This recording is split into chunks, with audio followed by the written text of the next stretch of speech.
Welcome, Wilt. How about that phrase? An extraordinary man in an ordinary world. Can you reflect on that for a few moments? Well, I believe that the world is extraordinary, you know, and I'm really pretty ordinary. But it's how people view you, you know. One of the things that always bothered me was people always wondered, well, where do you sleep? How big is the bed that you sleep in? You know, it never bothered me. It was pretty easy just to curl up and go to sleep. But people view you in a certain way, and because you're a foot taller or so than the average guy, to them that foot sometimes is 5 or 6. An old lady once asked me how tall I was, and I said 6'11". I was in high school at the time, and she said I just lied to her like you couldn't believe. She said, you got to be 9 feet tall. Well, people see you as being something much more than what I see myself as being. Mm-hmm. You are a loner. You don't do this much. Why? Well, because I'm really very content with myself. I'm happy about what I'm about. I don't need people to lean on. I enjoy people. I love them. I love to interact. But basically, I like to reflect, and I have to do that by myself. I'm very happy being alone. Mm-hmm. People have talked about you being a bit of a mystery man. Sometimes you will go 3 or 4 days without eating. Sometimes, and it's fact, you have gotten into a car and just driven as far as you can drive. In fact, you drove on a whim across country. What do you think about the mystery behind Wilt Chamberlain? Well, it's pretty ordinary to me, once again. You know, you're right. You say a whim. I love to drive, see, but I love to be alone. I've always driven by myself. I've gone across country 20 times, maybe. Always alone. What do you think about when you drive? Oh, a number of things. Who I am, what I'd like to be, going fast, looting things that you shouldn't be doing, things you shouldn't be doing, maybe a little faster than you should be going, flirting a little bit with, not with death, but, you know, just those things that seem to be what we like to do, but a little bit afraid of. I mean, I water ski at over 100 miles an hour. When I ride in my cars, I'm going as much as 180 and 170 miles an hour. And most people dream of doing those things, but never have enough nerve maybe to try them. You couldn't win being Wilt, because if you succeeded, it was, hey, of course he's going to succeed. He's 7 feet 1 1/16. But if you lose, man, oh man, look out, because Wilt was expected to win all the time, right? Right. In fact, Dr. Forrest C. Allen, who's the coach at the University of Kansas, when I signed to go to the University of Kansas, he said, we'll win 3 national championships with this guy. All we need is 2 Phi Beta Kappas and two girls and him, and we can beat anybody. Right. And that sort of set the stage, you know, for you just had to win it all or you did nothing at all. Did it hurt to not win? You know, of course. You know, I was raised in a very competitive world of sports, and losing is something that you don't like to accept. Every time you lost at anything, whether you lost missing a foul shot, lost the whole game, it bothered me a great deal. In fact, it probably bothered me more than I even realized. Were you as great as you were because of the time, or would you be as great now? I mean, there's, you know, 15 7-footers now. There were 3 in your era, or 2 in your era. I disagree with you there, Roy. I think it was a lot of big guys when I played. Guys who weighed more than I did. A few guys taller than I was, a lot of 7-footers. But today the guys are much more athletic. But I think sometimes when you have all that going for you in the body, how is your head? I watch Kareem out there now. I think the center position has suffered. I think they have lousy centers right now. There are 2 or 3 who are any good. The rest of them couldn't make Overbrook High School. Mm-hmm. And you still talk about Kareem as the guy that just doesn't do it for the rebounds. I don't know how much of that is needle. I don't know. Well, some of it's needle, but he can still go out there and do it scoring-wise on these guys who, you know, should be killing him up and down the court or what have you. That's because I believe they have athletic ability, but they don't use this right up here, which a great many athletes don't do. But I think that basketball players today are much better as athletes, but some of them, their thinking process as far as the game is concerned. I want to go back to Kareem for a second. Mm-hmm. He has known you since he's 14 years old. People don't realize that you guys grew up. You took him under your wing. You befriended him. You showed him the ropes. You literally gave him the shirt off your back. You used to give him your own clothes. Mm-hmm. Took him to the Latin Quarter in New York once upon a time. Why aren't you guys closer? Well, I would say that, you know, athletes are really tough people they have a lot of pride, you understand? They're very, very competitive, and him and I are natural rivals. Even though we grew up together in one way, we still are rivals. People pit us against each other. Why, I don't know. He plays a different game than I ever played. But I think it also works on him. I would love to be more friendly with Kareem, but maybe he's in a different world than I am right now. I know this right here. I think if I came to Kareem and said, hey, how about lending me $10 million, it wouldn't be a problem.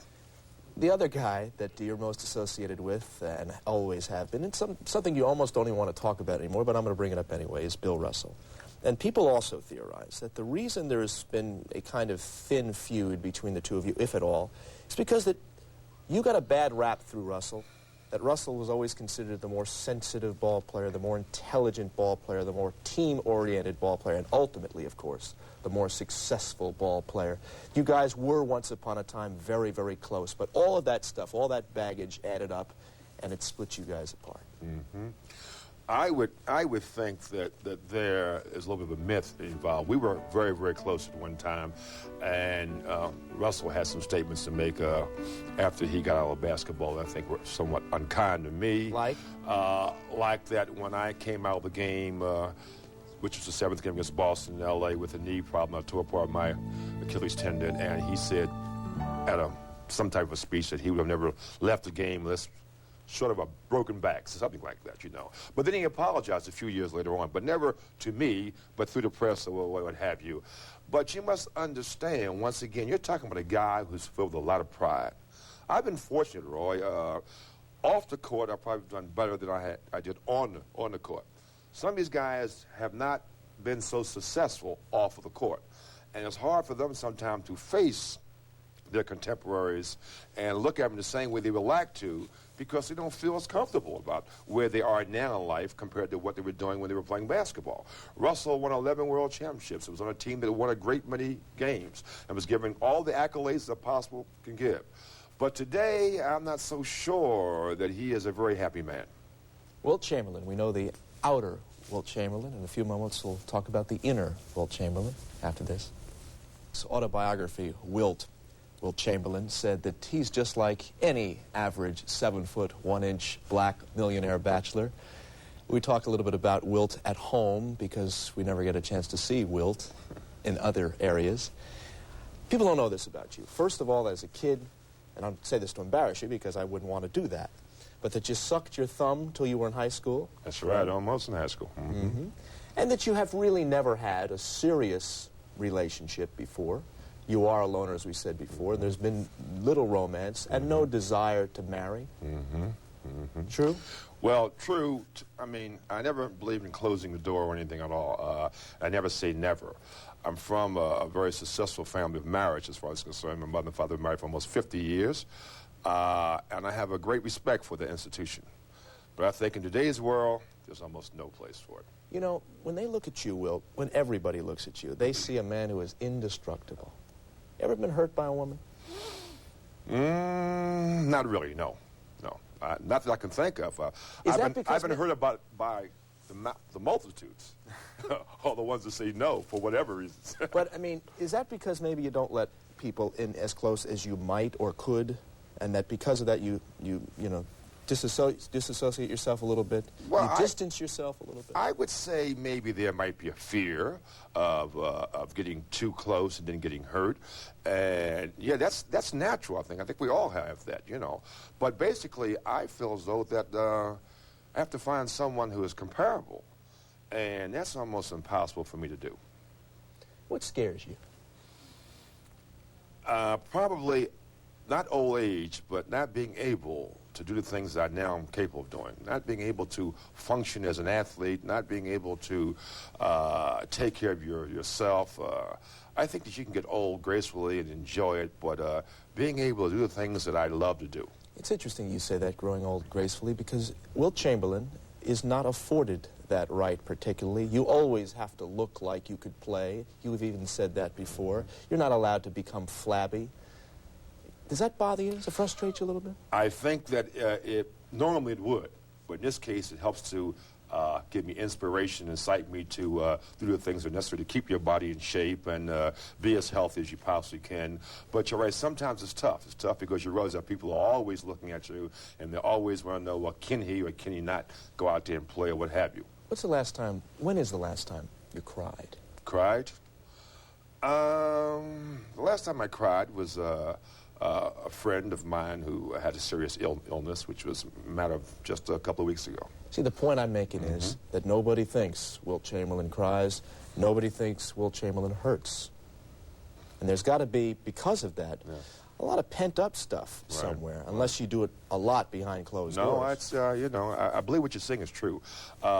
Bigness, I mean, just big in the exterior, physical bigness, right, kind of brings that on. People just look at you as being impenetrable, whatever. They think if you're small, anything can hurt you. If you're big, nothing will hurt you. And that's the phrase from the truth. There's a responsibility of bigness. You got to have the biggest house. You got to have the biggest appetite. You got to have the best women, the biggest car. That stuff adds up. Yeah, well, in some cases, I've put that on myself. In some cases, I've wanted to have the fastest car, the nicest this, the nicest that. But a lot of that still is natural, you know. But I think that you have to realize that you can't have all these things. Wilt Chamberlain. We're going to talk about the people and places down through the years in his wonderful career. We'll do it after this. Acclaim is a lot more important than what anybody would say about him. Wilt Chamberlain is our guest. I want to ask you about a running commentary, more or less on different subjects. First of all, were there drugs in your era? Did you ever experiment with drugs? No, I never did, but there were drugs. There were drugs, but much more booze. Red Auerbach, or the man that you never even mentioned by name, you just refer to him as the man I don't like. Your comments on him? Yeah, well, probably the best coach to ever coach professional basketball. Very big egotist, and used me as a ploy to help to make Russell great. Racial bitterness. You have very little, if any. I have none, because I understand, I think, a lot of what racial, all that malarkey is all about. I've been lucky enough to see people come into love, and that's what it's all about. Now, you are in the minority in a certain level. I mean, you are ultra-conservative. You supported Nixon. You have come under attack for that. Certainly, you take none of that back. I mean, that's the way I would definitely do it again. Definitely do it again. Why? Still conservative, because I believe very, very strongly at the time that Nixon was the best for our country, and foreign affairs he was the best at it, and we need to get all that together. I believe strongly today that you know, being conservative is still the way to go. I'm not really a Reagan fan, but I'm still a Republican, I think. What would you say? Here's what I'm trying to get at. What would you say if someone said, "Tell me something about Wilt that we wouldn't know"? Give me one you know, paragraph about yourself. I think that I believe in love, and I believe that we all have to reach out a whole lot more to everybody, whether it's color, race, sex, this country or whatever, and just touch and see. I was fortunate enough to travel the world a number of times with the Globetrotters, whatever, and see that we all are really alike, and we all need the one basic thing, is love, and with that understanding. With love, there is, at times, sex. And people, absolutely, you're about to say. Absolutely, absolutely. Sex important in your life? Oh, always has been. I think that it's a natural function. I think that it's helped to keep me alive and well, and still have many dreams in that fashion. Yeah, sex is very important. There is a lot of myth and legend associated with Wilt Chamberlain, as you might imagine, and sex. How much of that is true? Are you 100% of it. Super stud? I mean, what is that? Come on. I mean, no, super stud is in one's imagination. I just want to be satisfying. The right ass, but satisfying. I want to be able to satisfy. The perfect woman is, for you? One who is intelligent, one who laughs a lot at herself and other people, one who enjoys a great deal of sex and can really cook. Real. How about the 72 Lakers? The team that I think did the most with the least amount of talent. Greatest team you ever played on? Philadelphia 76ers of 1967, 1968. Greatest player you ever faced? Would it automatically be Bill Russell, or maybe a surprise to see? No, not at all. I think Bill Russell did a great deal for his team. There was a lot of great players I played. Willis Reed, Nate Thurman, Oscar Robertson, Jerry West. I faced these guys, Elgin Baylor, and I played against them. I played against teams, not individuals, and Russell was just one of the great players that I had a chance to play against. We got 30 seconds left. We always run to the end of this thing, and we ask you to tie it all up. what would you like most to be associated with, remembered for the career, and for the myth and legend of Wilt Chamberlain? Well, a big guy that had a lot of compassion. And what I'm doing now in life by trying to help a lot of, amateur kids involved in sports, I want to be remembered for trying to give something back from getting so much out of sports to just giving something back. He is something out of the ordinary, of course, but I guess just your average 7 foot 1 inch black millionaire bachelor, Wilt Chamberlain.